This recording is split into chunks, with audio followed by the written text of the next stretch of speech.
মোচাটা চিংড়ি মাছ দিয়ে করতে হবে, বুঝলে মা? প্রভু যেরকম যেদিন খাওয়াবে সেদিনই সেটাকে। এখন ঠাম্মির বাড়ি যাচ্ছে চিড়ের পোলাও খেতে, তাই তো? তাড়াতাড়ি আসবি। গুড বয় না নিউ, না না না, ফুল ছিড়বে না।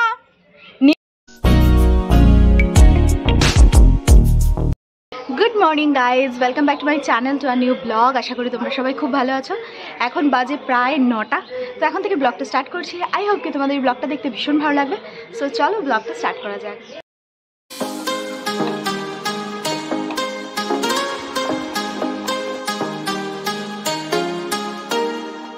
নিউ নিউ, তুমি কিন্তু ফুল ছিড়বে না, ফুলগুলো হচ্ছে, তুমি কিন্তু ফুল ছিড়বে না। নিউ নিউ,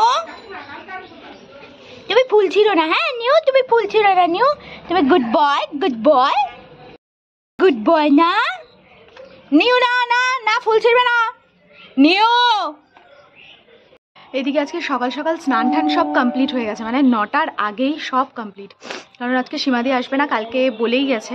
তো কিছু কিছু বাইরের কাজগুলো তো মা অলরেডি করে নিয়েছে, আর ঘরের ঝাড় দেওয়া, মোছা টোছা সব কিছু আমি কমপ্লিট করে ফেলেছি তাড়াতাড়ি। এবার যেগুলো মানে যেহেতু ওগুলো করতে হয়েছে, তো স্নানটা তো মাস্ট, এমনিতেই সকাল সকাল স্নান হয়, এগুলো কাজ করার পর তো আরও তাড়াতাড়ি স্নান করে নিয়েছি। আর অন্যদিকে হচ্ছে কালকে রাত্রের ওয়েদারটা যা ভালো ছিল, বাট এই যে সকালবেলা সূর্যমামার দেখা পাওয়া গেল, এইবার শুরু হবে তাণ্ডব। মানে যতক্ষণ না বিকেল 5টা বাজছে ততক্ষণ তো এই চললো আর কি, গরমের একবারে পাগল পাগল অবস্থা। তো এদিকে সকাল সকাল একবার তো চা খাওয়া হয়েই গেছে, তারপরে কেউ একজন এসেছে, দাঁড়াও দেখি কে এসেছে। তো কেউ আসেনি, মানে না আসলেও রাস্তা দিয়ে লোক গেলেও লাটু ছোটুর এত চিৎকার করে, মনে হয় যেন আমাদের বাড়িতেই কেউ এসেছে। তো যাই হোক, সকালবেলা তো মানে একবার চা খাওয়া হয়েই গেছে, এখন আরেকবার চা করে নিয়েছি। আজকে অনেকটা সকালে ওঠা হয়েছে, তো যেহেতু অনেকটা সকালে কাজকর্ম সব কমপ্লিট হয়ে গেছে, মনে হচ্ছে যেন কি দিনটা মানে কাটছেই না। অ্যাকচুয়ালি মানে সব কাজ কমপ্লিট পুরো 9টার আগেই হয়ে গেছে, তো মনে হচ্ছে যেন কি বলবো, আর মানে দিন আর কাটতে চাইছে না, এরকম একটা ব্যাপার। সকালবেলা থেকেই মানে পুরো কাজকর্ম করে একদম নিট অ্যান্ড ক্লিন হয়ে গেছে বাড়িঘর, পুজো টুজো দেওয়া সব কমপ্লিট। Good morning. এখন মর্নিং হওয়ার সাথে সাথেই চলে যাচ্ছে ঠাম্মির বাড়ি। কি খেতে? এখন ঠাম্মির বাড়ি যাচ্ছে চিড়ের পোলাও খেতে, তাই তো? তাড়াতাড়ি আসবি। মানে আনন্দের আর সীমা নেই। ঘুম থেকে উঠেই ব্রেকফাস্ট রেডি ঠাম্মির। এদিকে এখন চলছে মোচা ছাড়ানোর প্রস্তুতি। মানে এই মোচাগুলো কালকে জয় এসে দিয়ে গেছে, একদম গাছের টাটকা মোচা। এবার কালকে তো ছাড়িয়ে রাখা হয়নি, তাই আজকে ছাড়িয়ে রাখলে পরে আজকেই রান্না হবে। শিপ্রা একটু এগিয়ে থাকবে কাজ, তাই না মা? হ্যাঁ, মোচাটা চিংড়ি মাছ দিয়ে করতে হবে, বুঝলে মা? প্রভু যেরকম যেদিন খাওয়াবে সেদিনই সেটাকে বলতে হবে যে প্রভুই খাওয়াবে। ঠিক আছে, আজকে চিংড়ি মাছটা আছে না, চিংড়ি মাছ দিয়ে হয়ে যাবে। এই মোচা ছাড়ানো সবে কমপ্লিট, মানে এখনো পুরো হয়নি, এখনো একটা বাকি আছে। অনেকক্ষণ লাগে মোচা ছাড়াতে। আর এই মোচার সাথে যাবে হচ্ছে চিংড়ি, মোচা আলু দিয়ে চিংড়ি মাছ দিয়ে হবে আজকে। এখানে চলছে এখন কই মাছ কাটা। কই মাছ কাটতে আমার মা নিয়ে এসেছে কাঁচি, আলু ছাড়ানি, বটি, কত কিছু আইটেম। এই চলছে এখন কই মাছ কাটা। কই মাছটা এমনিতেই একটু পিছলা পিছলা ভাব থাকে, লবণ না দিলে কিন্তু হবে না, লবণ দিয়ে ধুতে হবে। বাইরে এত মারাত্মক পরিমাণে রোদ উঠেছে দেখো, আর এই আম গাছের তলায় পুরো ঠান্ডা, আর এদিক দিয়ে যা হাওয়া দিচ্ছে, দারুণ ওয়েদারটা লাগছে। ওয়েদার দারুণ নয়, লাগছে দারুণ এত হাওয়ায়। আর এখান থেকে যদি পুরো গাছে আম ভরে থাকতো, টুপটাপ করে পড়তো, কিন্তু দুঃখের বিষয় গাছটা পুরো এবার বেইমানি করলো। আর এদিকে আজকে বসে গেছে এখানে ভাত, আর হচ্ছে রসুন সম্বার দিয়ে মুসুর ডাল।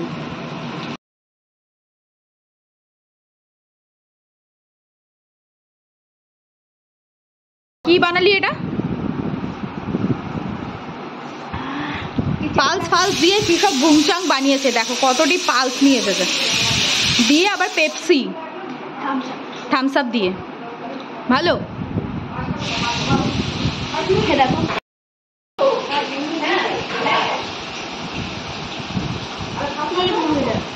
মোটামুটি এদিকে এখন খাওয়া দাওয়া হয়ে গেছে তো অনেকক্ষণ, তাও মোটামুটি আধ ঘন্টা মতো হলো।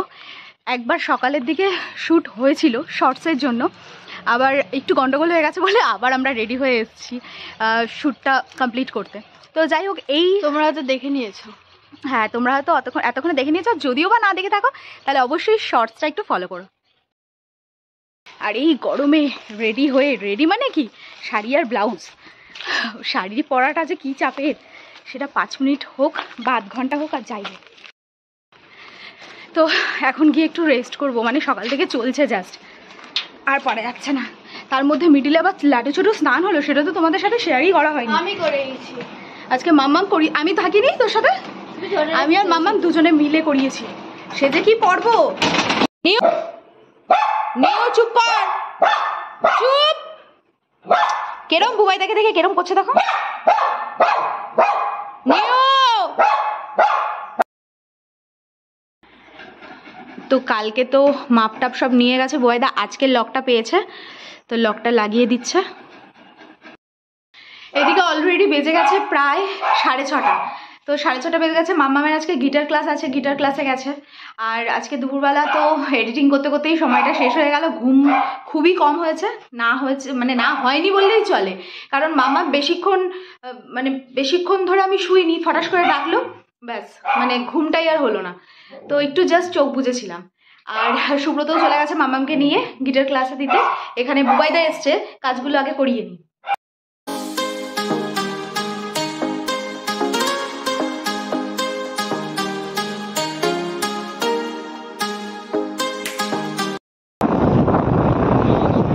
আর্ধেক দোকানদারি করে যেতে হলো ডাক্তারের কাছে, কারণ সুব্রত দুপুরবেলা খেতে গিয়ে মাছের কাঁটা তো গলায় ফুটে গেছে। এবার সেটা সমানেই প্রবলেম করছে, যে ব্যথা লাগছে, আর কিভাবে কি হচ্ছে সেটাও ঠিকঠাক বুঝতে পারছে না। তো তার জন্য নিয়ে বেরিয়ে পড়লাম ডাক্তার দেখাতে। এখন এইদিকে ব্রিজ হয়ে এত প্রবলেম হয়ে গেছে যে কোন দিক দিয়ে কোন গলিতে গিয়ে যাওয়া হবে সেটাই বোঝা, হঠাৎ করে অন্ধকারে পুরো অবস্থাই খারাপ। সোজা যেতে গিয়ে আমরা আবার ব্রিজের দিকে উঠে গেছিলাম। অবশেষে কোথাও ডাক্তার না পেয়ে চলে আসলাম হসপিটাল, যেখানে আসতে একদমই ইচ্ছা করে না, তা সত্ত্বেও আসতে হলো। এই যে এক খাবারে বাঁচা আর এক খাবারে মরা, চলে এসেছি রানাঘাট হসপিটালে। ভয় লাগছে? হ্যাঁ, বাচ্চা নাকি তুমি?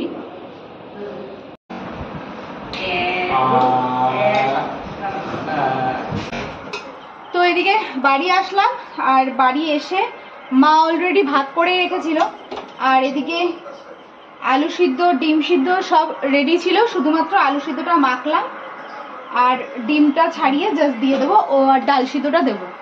তো খেয়ে দিয়ে নিই, তারপরে তোমাদের সাথে কথা বলছি যে কোথায় গেছিলাম, কি কি বৃত্তান্ত, কি কি হলো।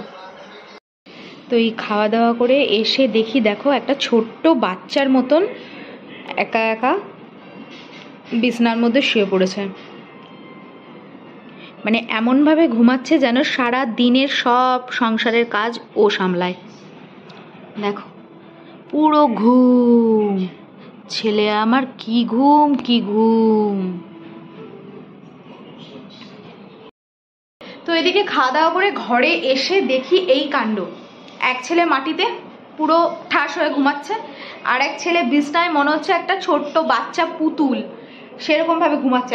আমার তো ভীষণ মনে হচ্ছে যে এখন চটকে ওকে একদম পুরো আলু ফ্রাই করে ফেলি, কিন্তু সেটা তো করা সম্ভব না।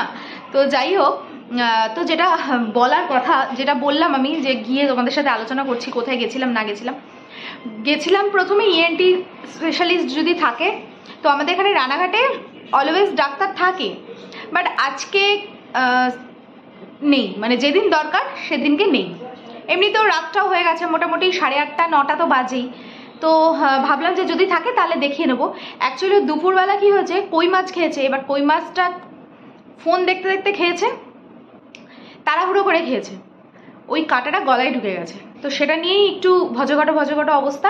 আর এমনিতেও আমাদের হলে আমরা ঠিক ম্যানেজ করিনি। আর এইসব পাবলিক কি বলতো, মানে ছোট্ট ইস্যুটাকেও বড় করে ফেলে, মানে মাথার মধ্যে অল টাইম সেটাই থাকছে যে এই খচখচ করছে, করলেও বলছে করছে, না করলেও মনে হচ্ছে যেন করছে, এরকম একটা ব্যাপার। মানে খুব কি বলবো, সফট পার্সন।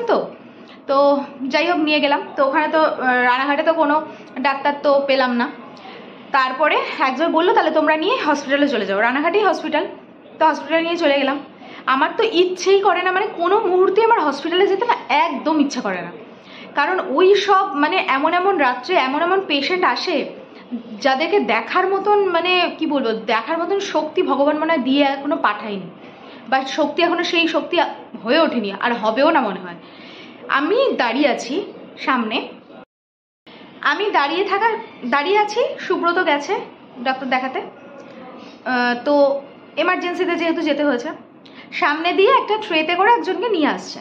তো আমি ঘুরে জাস্ট দেখলাম, তো তার ফ্যামিলিও সাথে আছে। তো আমি দেখছি যে তার মুখটাও না নর্মাল একটা, মানে যেরকম হয় না বাড়ির থেকে সবাই কাপড় জামা নিয়ে যায়, সেরকমই একটা হয়তো কিছু কাপড় বা কিছু মানে গামছা ঠিক নয় ঠিক, কিন্তু ওরকম টাইপেরই কিছু একটা দিয়ে মাথা থেকে পা পর্যন্ত পুরোটা ঢাকা, কোনো সাদা কাপড় নয়। এইবার আমি মানে যখন পাস করছে আমি জাস্ট মুখটা দেখি যে পুরো ঢাকা। তবে আমি একজনকে জিজ্ঞেস করলাম যে ওনার মুখটা এরকম করে ঢেকে রেখেছে কেন, বলছে উনি মারা গেছে। আমার মানে সেই মুহূর্তে যে কি কন্ডিশন, মানে আমি কি বলবো, মানে আমি যে পেশেন্ট নিয়ে এসেছি সেই পেশেন্টের দিকে আমার কোনো ধ্যানই নেই। আমি মানে কি বলবো, আমি ভাষাই পাচ্ছি না কোনো। আর তার মধ্যে ওই স্বর্গরথগুলো এসে দাঁড়িয়ে আছে, ওই ওদের ফ্যামিলি, মানে ওনার ফ্যামিলির লোকজন সব, কি বলবো আর যা হয় আর কি। তো এই সব জিনিস দেখে না পুরো মাথাটা পুরো পাজেলড অবস্থা। কাজের কাজ তো কিছু হলোই না, মানে ওখানকার ডাক্তাররা কিছু করতেই পারলো না, বলছে যে ওনারা বুঝতে পারছেন না। তো বাইরেই কালকে দেখাতে হবে, কালকে বাইরে দেখিয়ে দেবো। আজকে হোমিওপ্যাথির থেকে ওষুধ নিয়ে আসলাম, হোমিওপ্যাথিতে যদি কমে, মানে জানি না কমে কি কমে না। তো আমার বোন বললো যে হোমিওপ্যাথির ওষুধটা নিয়ে নিতে, তো নিয়ে আসলাম, দেখা যাক কি হয়। এই তো হচ্ছে ব্যাপার। তো যাই হোক, মানে কি বলবো, আমার রাত্রে মানে কখন মানুষের যে কোন কন্ডিশন থাকে আর কখন যে মানুষকে কোথায় যেতে হয় সত্যি মানে ভাবাই যায় না। আমাদের তো ভাবতেই পারিনি যে আজকে হঠাৎ করে এরকম হসপিটালে যেতে হবে। মানে হসপিটাল জিনিসটাই আমার এত ভয় লাগে, একদম ভালোই লাগে না।